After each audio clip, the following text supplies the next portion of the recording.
Hello and welcome to this conference honoring Black History Month, hosted by MS Focus, the Multiple Sclerosis Foundation, and made possible with support from Genentech. I'm your host, Kashana Allen, Support Services Coordinator at MS Focus, and I am joined by a panel of Black women who have voluntarily participated in various aspects of MS research. After the presentation, we'll open it up to your questions and comments. Now, I'm delighted to introduce our moderator, Dr. Yolanda Hardy. Yolanda was diagnosed with MS in November 2019. She is a pharmacist by profession and a professor at a school of pharmacy. She works with I Conquer MS and serves on the research committee.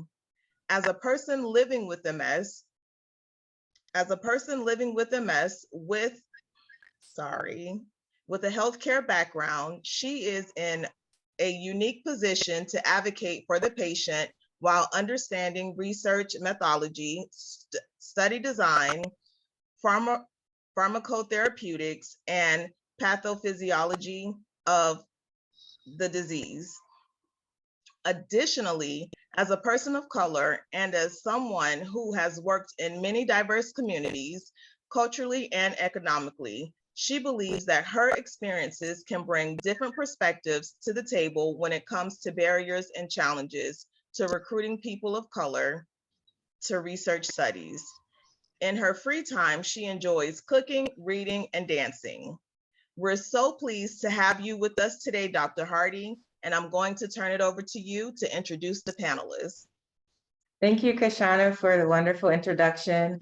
Welcome, everyone, and thank you for taking some time out of your day to join us. I'd like to introduce our three panelists, and I know that you'll get a lot out of their conversation as we go throughout the day. So first, I'd like to introduce Delisa French, and then we have Dimika Cavalier and Veronica Daniels-Lewis. And so I'm going to take an opportunity for each of them to tell you a little bit about themselves, and then tell us one thing that you want the audience to leave with after the end of this presentation. So Delisa, would you like to start first? Yes, please. Yes, I would. So my name is Delisa, and I live in Maryland, outside of Washington, D.C., and I've been diagnosed with MS for about 12, 13 years. But I believe I had it 10 years before that. It just that 12 years ago was my diagnosis. Let's see. Oh, I'm on the I Conquer staff as well. I do the African American group for Ride. I forgot the name, but that's okay. Let's see. I'm a homeowner, and my daughter, who's in college, she's completing her senior year, and she'll be graduating in May. Hey, I'm done. I think one thing that's really cool is that I love to go horseback riding, adaptive horseback riding. So I love it. And we just got to kind of go ahead to continue now this summer, because it's been on hold for 2 years because of COVID. COVID has also canceled my plan because I love to travel, but I haven't traveled in 2 years, which is hurting me. But I love to go on cruises, I love to fly. Last cruise I went to was 2019.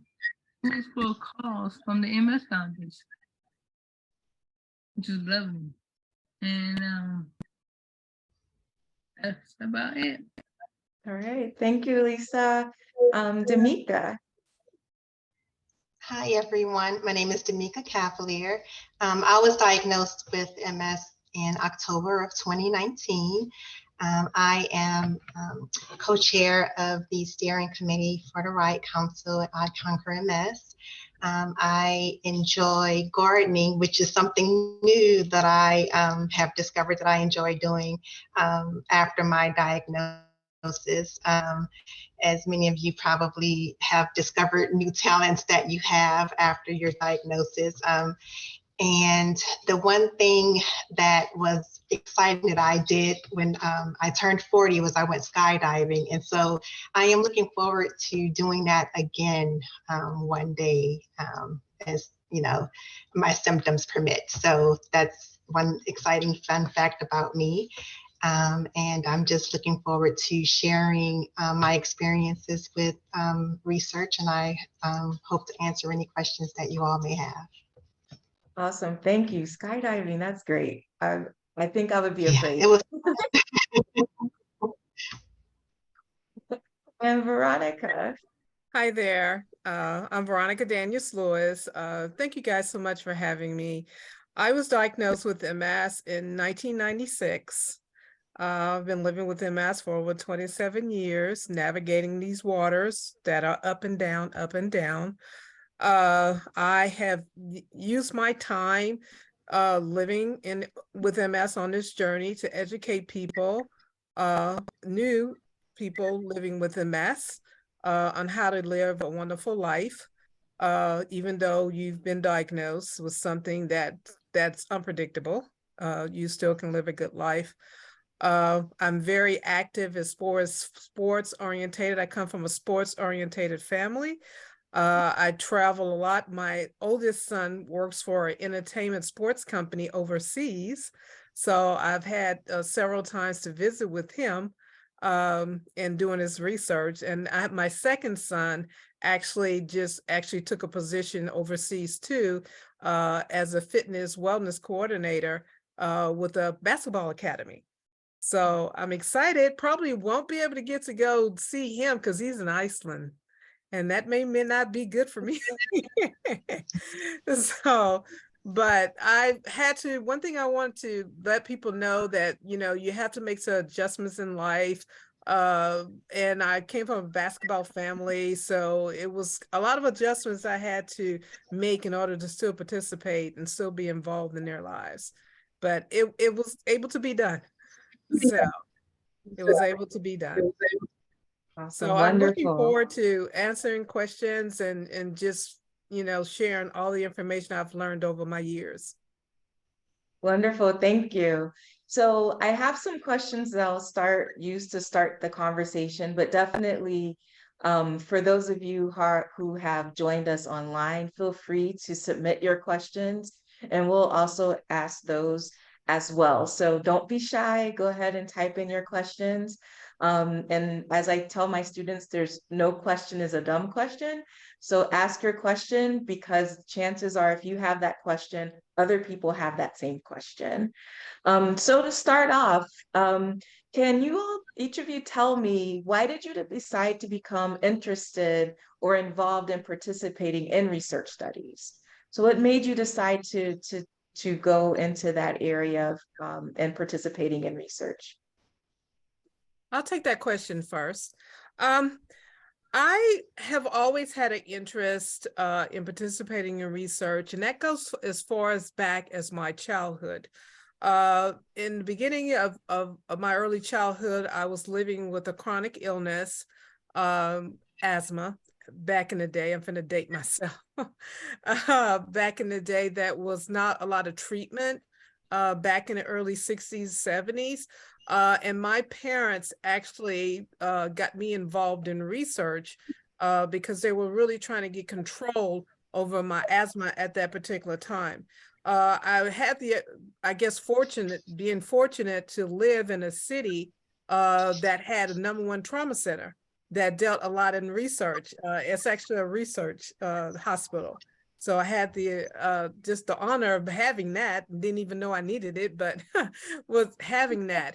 And so my parents got me involved in research at that time because I was suffering with asthma that was uncontrollable. They didn't really have a lot of medication back in that day. So they figured, hey, let's try to do something. We need to get control of her illness. So it was a wonderful experience. I don't remember having any bad experiences. I remember being very well taken care of, listened to, comfort, And it was a very good experience through all the treatment that I went through. And I would say non-drug and drug related treatment that I went through that actually helped me through my process. So it geared me, I guess, as a positive experience about research. I wasn't really known about or really talked about the bad experience in the past. That's something that I didn't know much about because of my experience was so wonderful. That led me, let's fast forward to my MS diagnosis. That's the second thing that I had to start learning to deal with. And the first thing that I reached to was to research, to try to figure out how to navigate the waters that I'm being put in right now, these rough waters. And I guess based on my experience as a young child, it just geared towards that's the first thing I need to do. I need to do the research. I need to see what's going on out there. I need to find out who can help me because my experience was so positive. And I think that was helpful that I had a positive experience as a child. Excellent, thank you. So, so for me, I have a scientific background, so I worked in the sciences, and the building that I was working in, they would have postings. And so I volunteered as a healthy volunteer.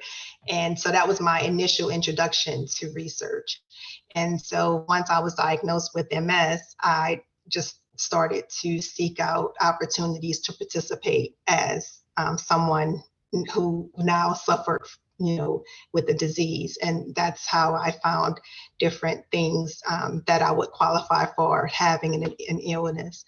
And so I, went to different websites where they had postings, and I just signed up for any and everything, and just made myself available. So whenever they indicated that they needed someone who had MS and I qualified for it, I signed up for it. And so as a matter of fact, I am wearing a wearable right now as part of a research trial. So, and I had positive experiences as a control, and I've had negative experiences as someone with MS. I had an adverse reaction to the medication, but I still decided to continue participating because even with the adverse reaction with the medication, the benefits of participating was that I still, I was able to get MRIs, I was still able to get blood work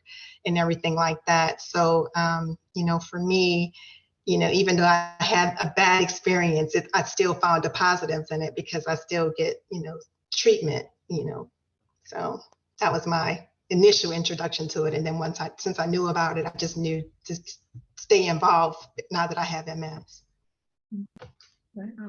So what brought me to research is that my degree is in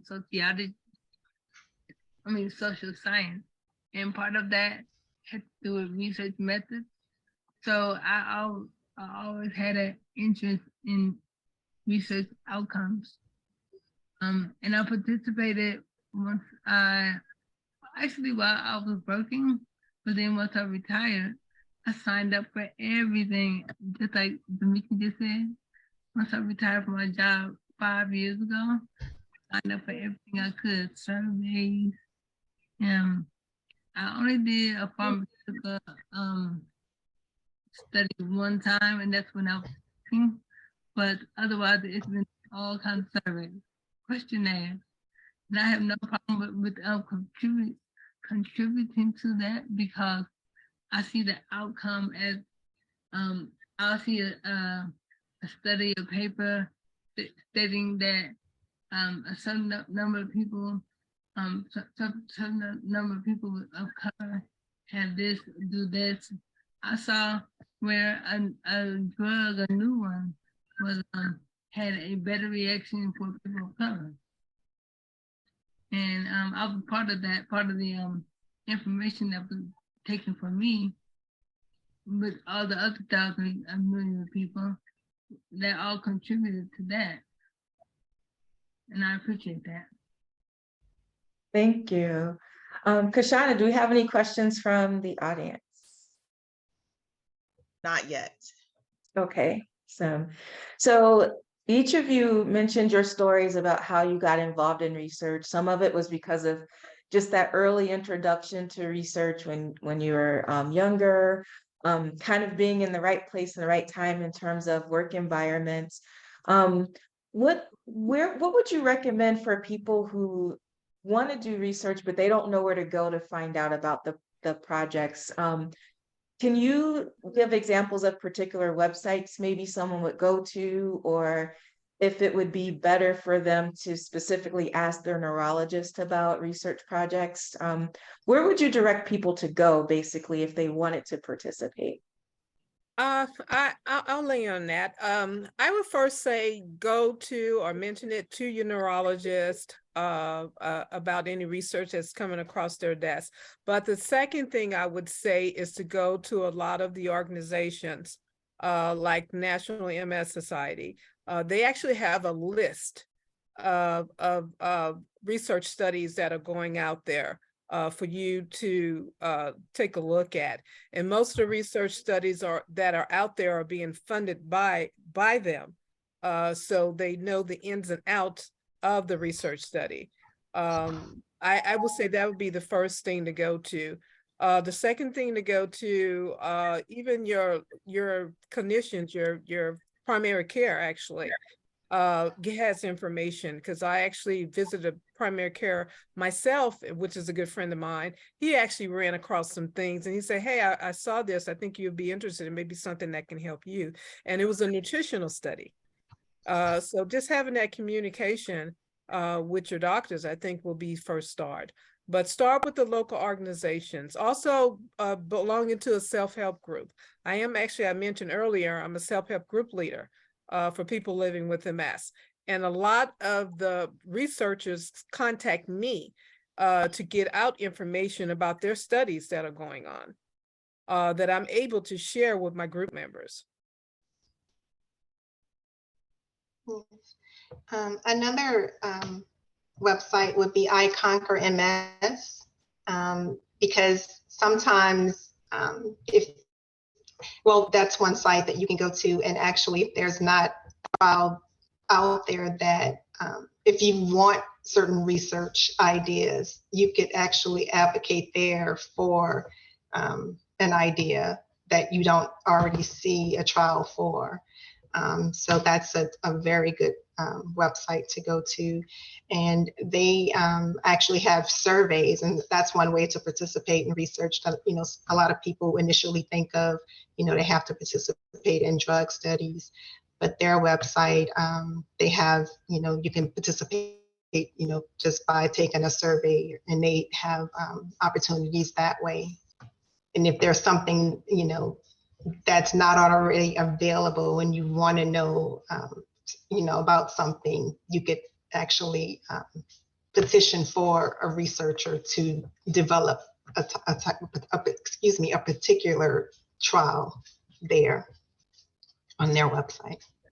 And I agree with that because in the beginning of my diagnosis with MS, I was diagnosed pretty much right after my delivery of my third child. So that was a little complicated. And I had younger kids at the same time. So participating in drug trials was kind of something that was a little too much for me. I couldn't handle that based on the fact of my family dynamics, so I look for doing something outside of that. I said, well, I just asked actually a friend of mine that actually worked at the MS Society that was there doing some things. What other things can you do? If you want to participate, and that's when they said, hey, there's a lot of things that are out there. But that's one thing I don't think a lot of people are aware that there are other things to participate in and not just drug-related trials, that you're able to use your voice and make changes. And I think we really need to get that out there. And that's one of the things I am on I Conquer Ride Council also. And I think that's one of the things we're working on now, is trying to really get that information out, that there's more than one way in order to participate to make changes. Yes, I agree. a free website that is good to find out. NIH.gov, I conquer, as Veronica stated, and clinicalstudies.gov. You have a whole list. You just have to sort through them. You type in the keyword MS or study or something like that, and then they'll put up everything from around the world. So you can pick exactly what you want to get into. Thank you. And I'm glad you mentioned that there are different types of studies. So a lot of times when people hear about studies, they automatically think, oh, they're going to give me this drug that, who knows what'll happen. And so hearing that there are different types of studies where you can fill out questionnaires, or, maybe you're wearing some type of device or doing things with nutrition, that definitely helps people who may be a little nervous about saying, oh, I don't want to take a medication that may potentially cause harm. Can you tell us a little bit about what all information do the researchers give you to help you make the decision if you actually want to participate in a study? Do they provide you with any background information or what to expect before you finally agree to participate? Well, I know in my case, they provided the name, the background of the drug, and they couldn't provide what to expect because everybody's different. So everybody's going to expect something differently. And I do think that they do provide with information about the study, what particular things that you need, if there are any adverse reactions from doing the study, whether it's something verbal or something on paper. They give you the opportunity of saying if it's something that you're not interested in, you can leave at any time, because there's a lot of people sometimes may feel that, oh, once I'm in, I got to stick with it. What if I can't, but to let them know that you can, and there will be nothing held against you if you have something that comes up. So I think they're very straightforward. Based on the things that I've participated in, is very straightforward. Yes, yes. Typically they let you know the time commitment involved. They let you know, who to contact if you if you have any questions. They will also let you know, even in addition to the research team, if there's someone at the organization outside of the research team, if you don't feel comfortable talking to someone on the research team, there's, someone, for lack of a better word, behind the scenes, like who is responsible for the ethics of the research. And there's a proper term for it, but I can't think of it right now. So that if you don't feel comfortable, or if someone may have, said something incorrectly or what have you, there's always, another person that you can talk to if they said something incorrectly or something didn't sound right to you that they said, or something like that. So, but you always know what's expected of you going into it. And there is always a way for you to change your mind at any point in time while you're participating. So you never have to feel like you have to continue complete it. You never have to complete it if you don't want to, no matter what type of research it is. Yeah, thank you. That's very important. Coming from someone who has done research, we always have to make sure that we get the consent of anyone who participates, and yes, say that, let them know that they can withdraw at any time. And there's no penalty for doing that if you change your mind. Those are very important measures. I'm sure some of you may have heard of the Tuskegee syphilis study. And the result of that study has made a lot of changes in how research is conducted so that people are protected when they are participating in a clinical trial. So those things are in place to make sure that you, as the participant, you're informed about what's going on, and then you always have that choice to say, you know what, I don't want to do this anymore. You have that opportunity without without it being any penalty towards you. So very, very good. Do we have any questions from the audience? No, not at this time. Okay, so we'll keep on going. Okay. So, so we talked about there's different studies. So there could be drug studies where you may be given a drug or something, and it seems like if that happens, you may get blood work or MRIs or things like that along with it. There's surveys that can be done where you're just answering questions. There could be just pretty much studies just looking at many aspects of what it's like to live with MS. And, you know, so I kind of think, and you can tell me whether or not the panel, if you agree or disagree, it seems like there's certain studies that can meet your comfort level, you know, so if you're not really wanting to go and do research and take some medication or get blood drawn, but maybe it's okay if you just want to give your thoughts and your opinions on something. There's a whole spectrum or a whole range of opportunities available that kind of fits where you are and fits where what you're comfortable with. Would you say that that's the impression that you have with the research opportunities? I definitely would say that. I mean, I'm really excited about where we're going now. In this age that I've been living with MS almost 27 years, I'm really excited about where we're going now, that we're really getting into physical activity and they're tracking that. I know that Dimika said something you were wearing. I don't know if it's physical activity. Right. Yeah, I like the direction that they're going because they're really pushing staying active now.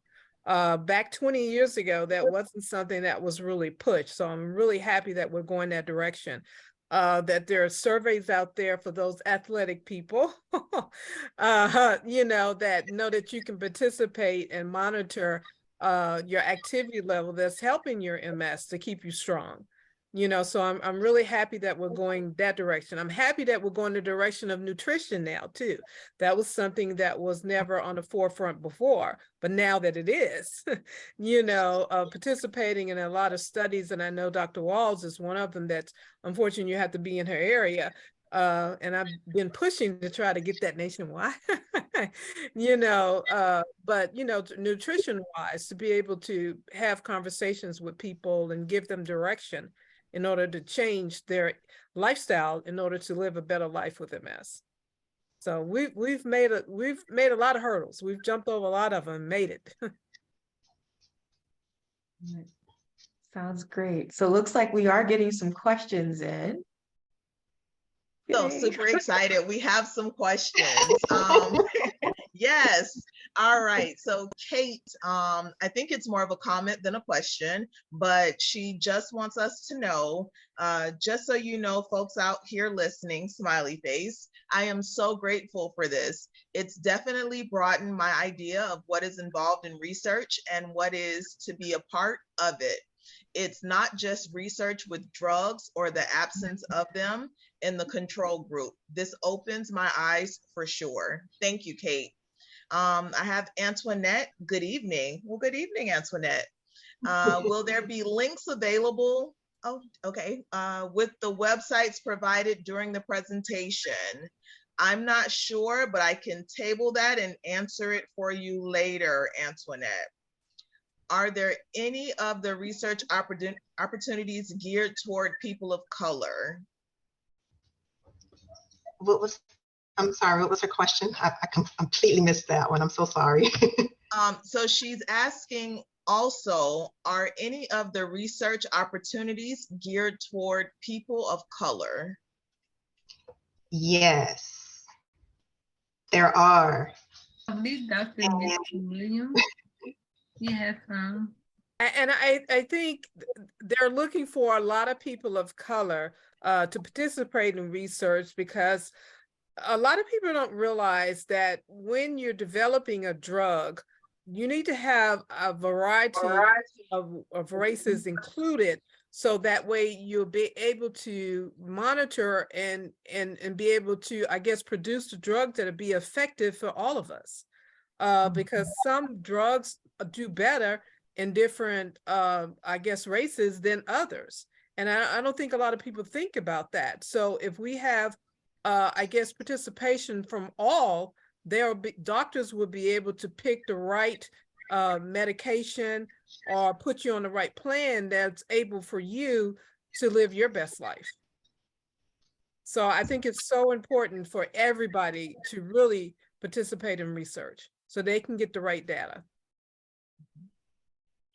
Thank you. Demographics are very important. Race, age, different environment. It's also very important. And Delisa, you had mentioned someone earlier, Dr. Mitzi Williams. And that she does a lot of research focusing on people of color and MS. Yes, she said her pet project was to create a database for African Americans with MS, and she did. So if anybody's interested, she collects information and gives out surveys every year at least. And she collects the data, puts out the data to see how everybody is different and how they react. Dr. Nick Williams. Yep, and someone put the nerdy neurologist. Yes, that's how she goes on Instagram.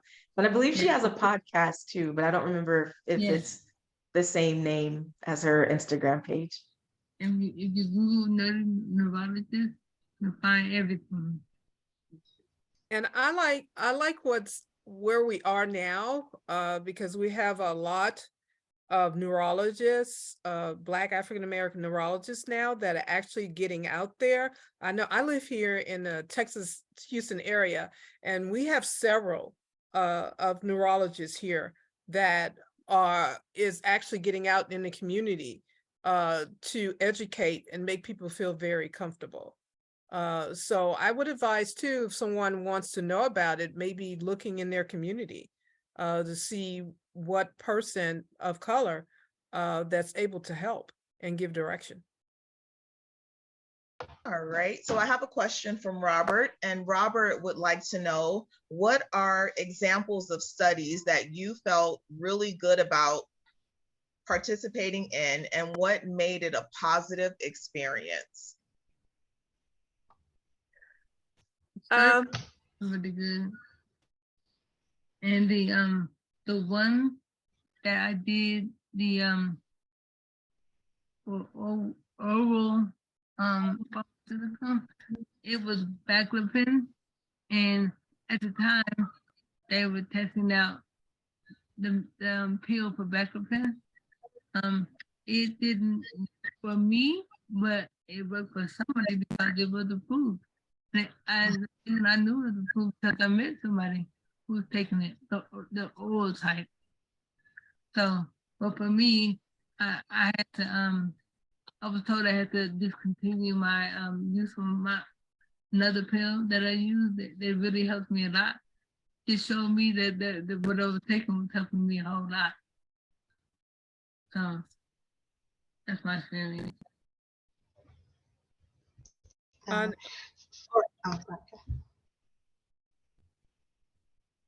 Dimika, did you want to? Oh, I'm sorry. I thought someone else was talking.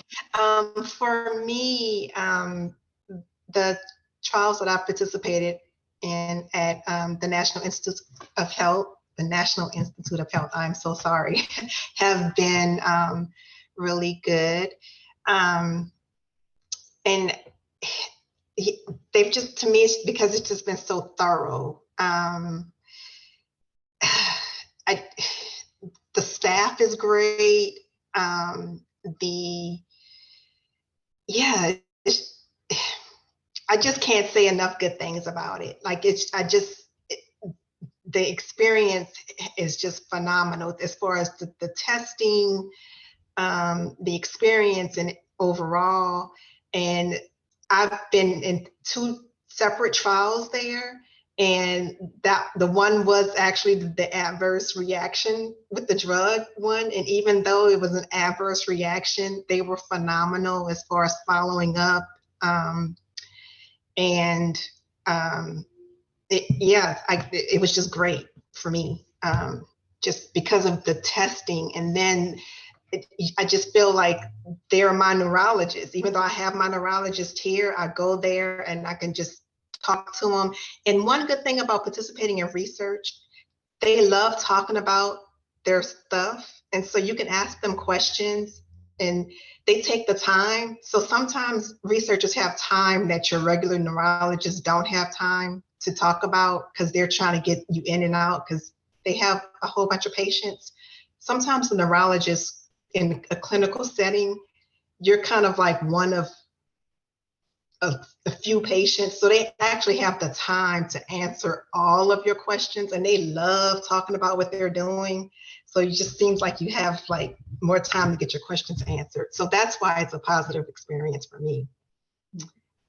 So sorry that I kind of dragged that answer on. I have had a great experience on the opposite side of it, as far as the non-drug treatment plans that's been out there. I've had experience when they came up with the exoskeleton, participating in that study. That was absolutely wonderful, where I actually watched people get out of a wheelchair using the exoskeleton and walking around. And when I had my opportunity to actually participate and do it, it was phenomenal of what they're thinking and what they're coming up with, because I felt like a normal Veronica again. I was able to get up and walk like it was no problem. So that was such a wonderful experience. I've worked a lot with the universities at the university level, dealing with the medical students as far as with their knowledge, and they're so just patient and so eager to figure out what's going on. So I've worked a lot with the universities in their projects. And I had one experience I know that was so much fun that it kind of made me forget about why I was really there. I experienced of like they were trying to monitor and measure the movement of a person with MS and a person not with MS. And pretty much we were wearing the little monitoring things that made you look like you were in a video game. So that was just a lot of fun to participate in. So it can bring, I'd say, just to bring so much humor and to change a lot of perspective about a lot of things participating in research. All right, so I do have two more questions. I have Ms. Coleman. She says, I've been diagnosed with MS since 1997, and I am no longer physically able to stay as active as I used to. Do you think there are any research participation available for me? I take that one. Yes, I would say there is a lot available for you. I was diagnosed with MS in 1996. So a little bit a year ahead of you. So there are a lot of things that I still participate in that are, as far as studies that you can participate in, that you can maybe do written or even online. A lot of these things are online. It's one of the good things I can say about COVID. It made a lot of things easy for a lot of people.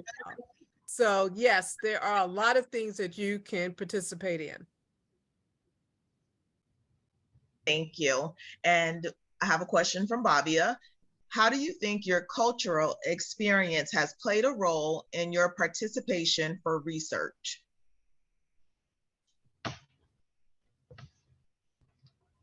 Well, I made sure I wanted to research and make a contribution to whatever the outcome was.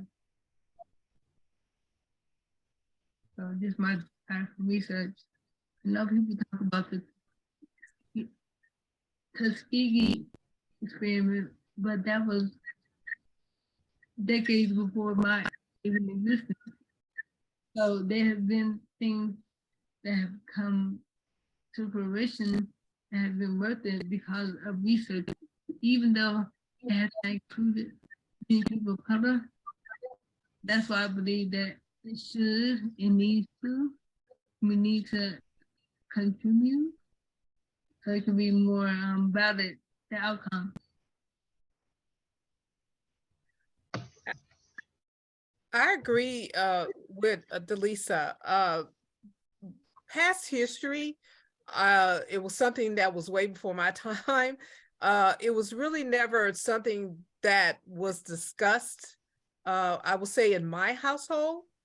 So I really didn't take that in the heart as far as participating in research. But I do know that it's some people still have their vision out there. So I think it needs to be an area now we need to spend more time of getting information out there to let you know that things have changed. The guidelines are better, as you stated earlier. The guidelines are better. The laws and practice are different. You know, there are checks and balances now to make sure that things are smoothly run. But they need to get that information out there to let people know that there's been major changes.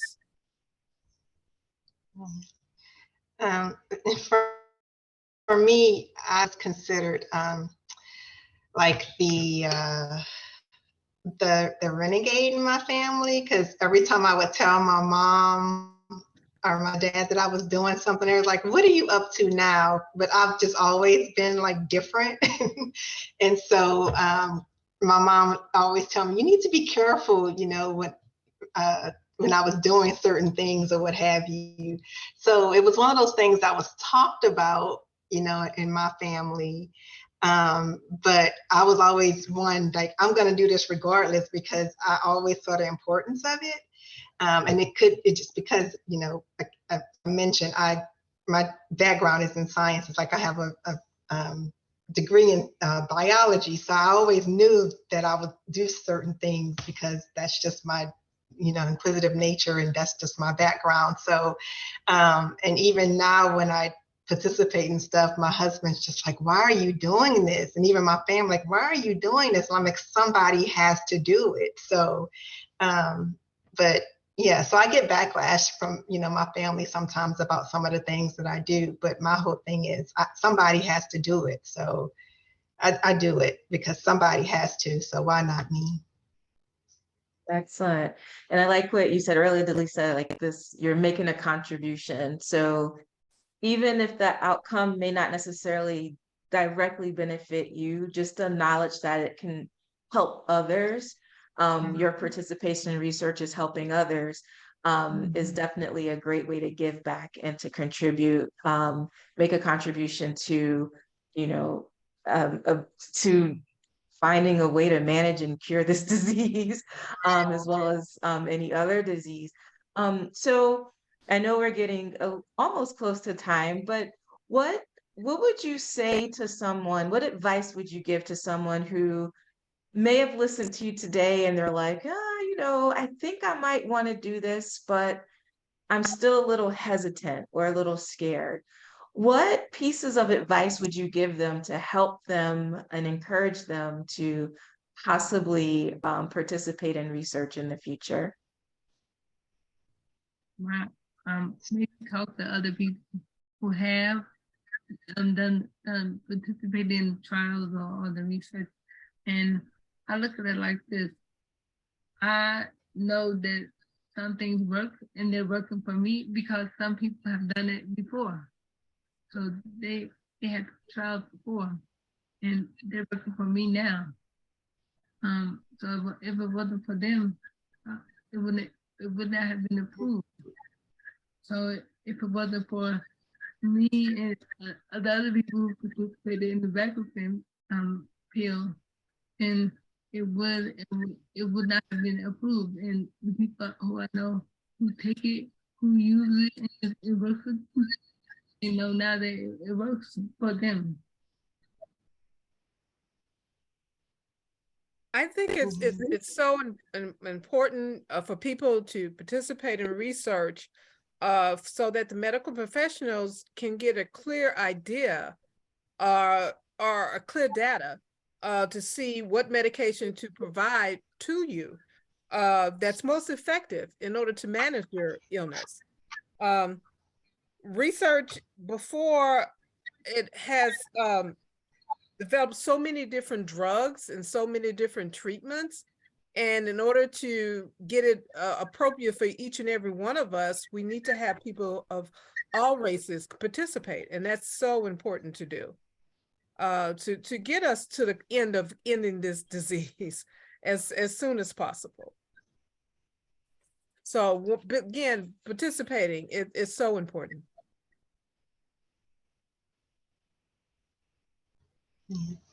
I would just say start small. If you are, afraid, just start somewhere. Just, start with a survey, and and if doing something more invasive, such as a drug or something like that, or medication, or providing your samples or something like that, it's just too much for you.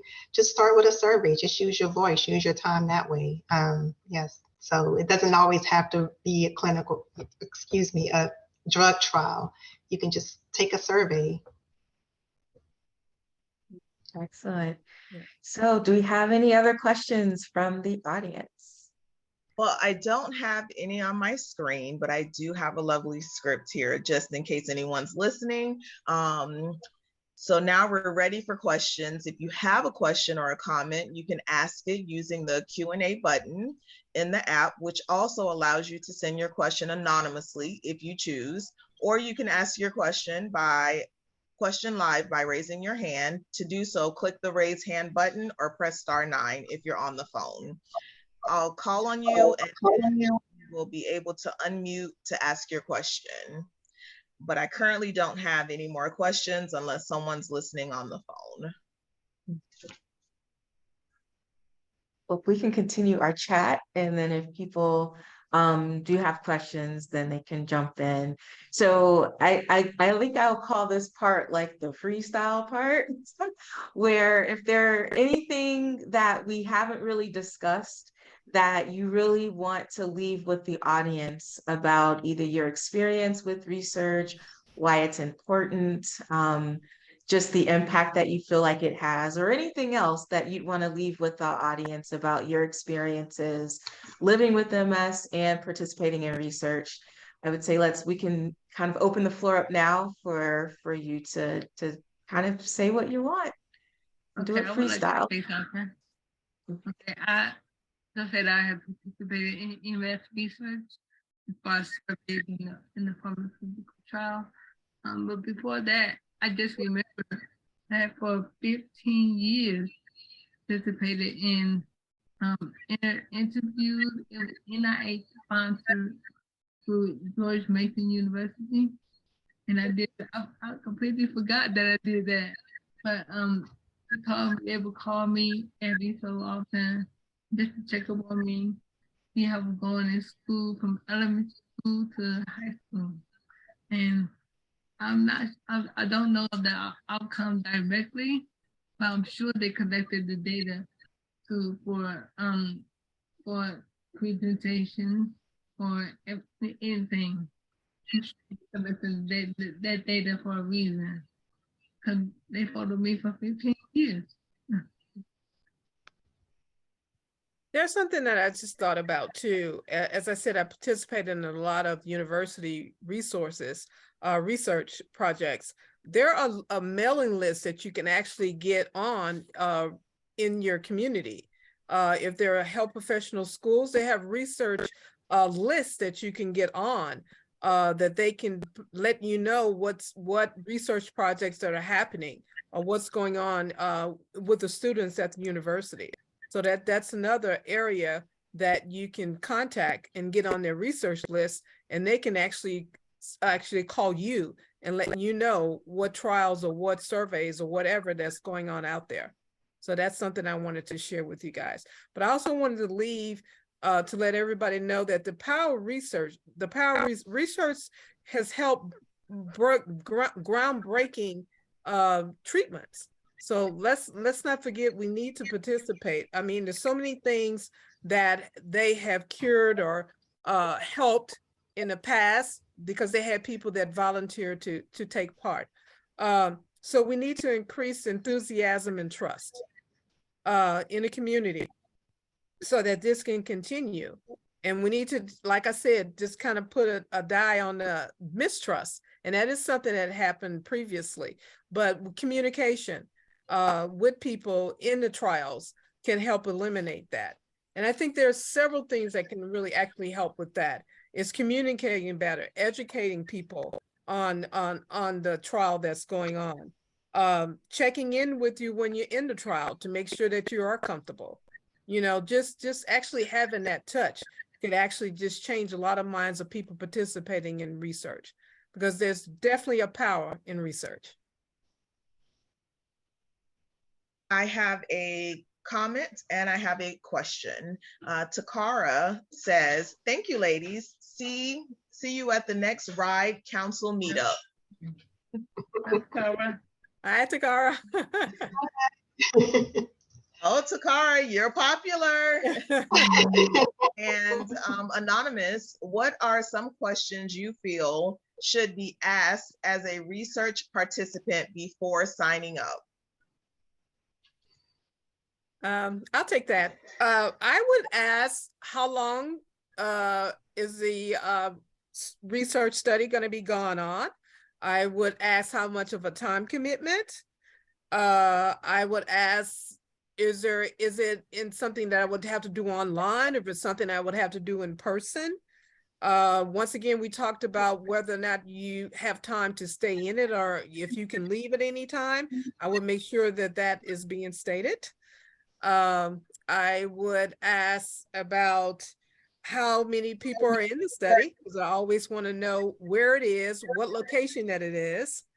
And actually, a major part, once the study is completed, would I get information on what happened? That was my question, Veronica. What's the outcome when I find out the outcome? One thing I would think is what are they expecting to accomplish? Like what do they foresee happening? What are they hoping to gain from the study? And if it's something like a drug study, like what are they expecting for this drug to accomplish? Or if it's a data study, what are they hoping to gain from the data? Like, you know, why are they asking the question?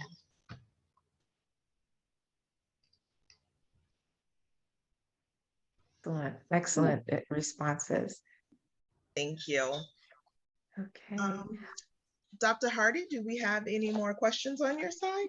Or do you have any more questions? I don't have any more questions on my side. All right. So, well, I will go ahead and read my good old outro here. That brings us to the end of our time. If you missed any part of this conference, it has been recorded and will be available through MS Focus Facebook and YouTube channels. Reply to your registration, email for information on how to access recordings, or sign up for our newsletter to learn about upcoming events. Our next teleconference will be Thursday, March 9th at 3 p.m. Eastern. Our speaker that day is Dr. Adam Shafis, and he'll be talking about affording your MS care. As you leave the conference today, a survey will appear on your screen. We ask that you please take a moment to give us your feedback on this program and your suggestions for future topics, so we can be sure to provide you with the best programs possible. Our sincere thanks to all of our attendees for your participation, and especially our wonderful panelists. Thank you, ladies, who took the time out their busy schedules to help us share this helpful information. We'd like to give a special thank you to Genentech for their support of this event. Goodbye, everyone, and we look forward to seeing you next time. Bye, everyone. Thank you so much.